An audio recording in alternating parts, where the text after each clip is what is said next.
Glavni sponzor oddaje so Terme Maribor. Dober dan in končno en lep sončen pozdrav. Dolga zima je bila letos, zato si še bolj želimo sonca in toplote. Prav zato bo današnja oddaja malce bolj morsko obarvana, saj je aprila že pravi čas, da začnemo razmišljati, kam bomo odšli letos na dopust. Mogoče z biseri Jadrana na Korčulo. Mnoge noći još je proći, Marijana neće doći. Korčula je kraljica, otok Mljet je njen mož, otok Hvar pa njen skrivni ljubimec. Ne bi bila edina Slovenka, ki jo je Korčula začarala do te mere, da bi ostala tukaj zavedno. Vendar pa za moja zgodba z Antejem ni tako izšla. Zrasla pa je močna ljubezen med mano in otokom Korčulo. Čarala me je namreč že tako, kot po legendi starega grškega junaka Odiseja, njena zelena narava, turkizni odtenki zelenega morja in pa pristna toplina domačinov.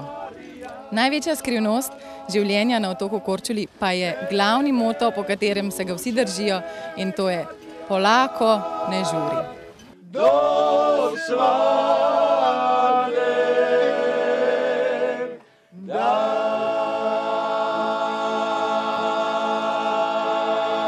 Vzhodni del otoka Korčule boste najlepše doživeli, če se boste pri domačinu sposodili ribiški čoln ter z njem obšli številne turkizne skrivne zalivčke in tam uživali v tišini in miru.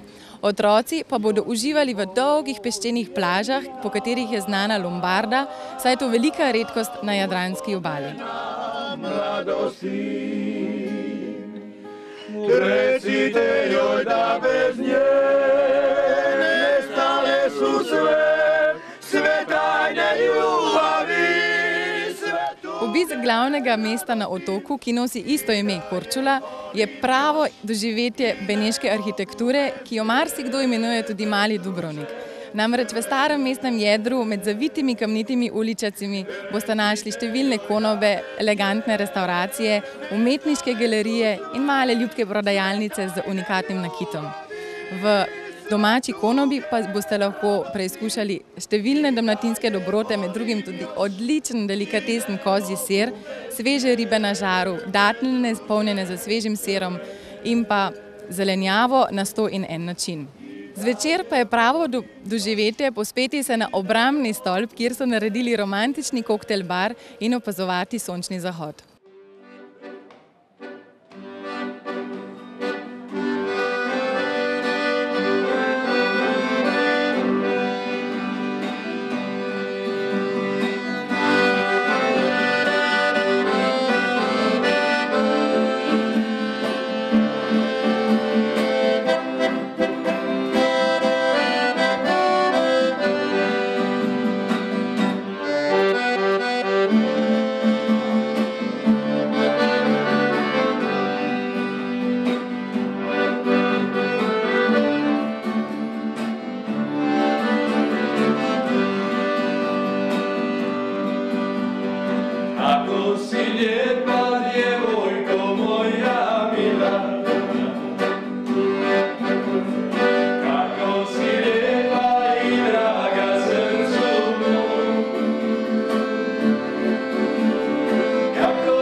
Po poti, po kateri se prebijemo z doslički, kjer sedijo majhni otroci, rastejo divji žajblji, opojne dišavnice in začimnice, lokalni vodič pa nam razloži vse o življenju njihovih dedkov in babic.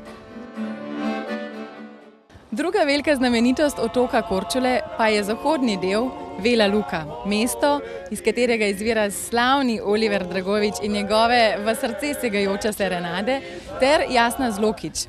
Vela Luka je sicer pristaniško mestece, pa je predvsem znana po izletu do otočka Proist, nenaseljen otoček znan po številnih prodnatih plažicah, ki so bile leta 2008 celo izbrane za najlepše plaže Jadrana.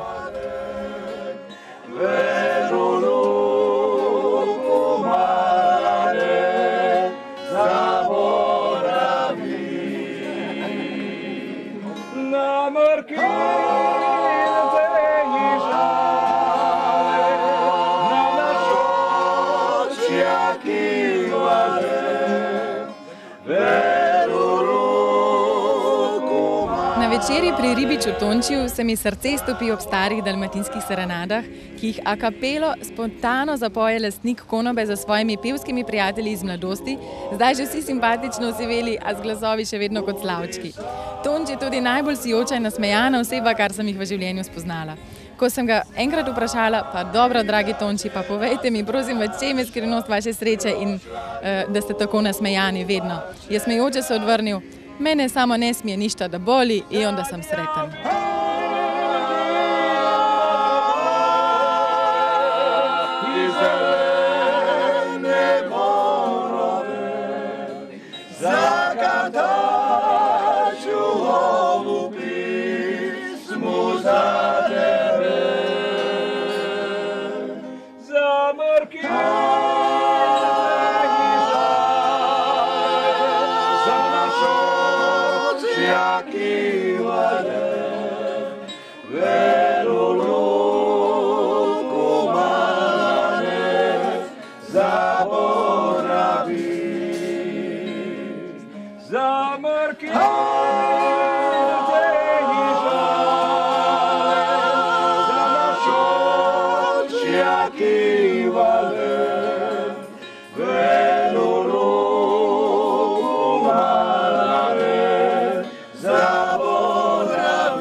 Na otoku Korčula se čas res ustavi, zato si boste tukaj lahko napolnili svoje baterije.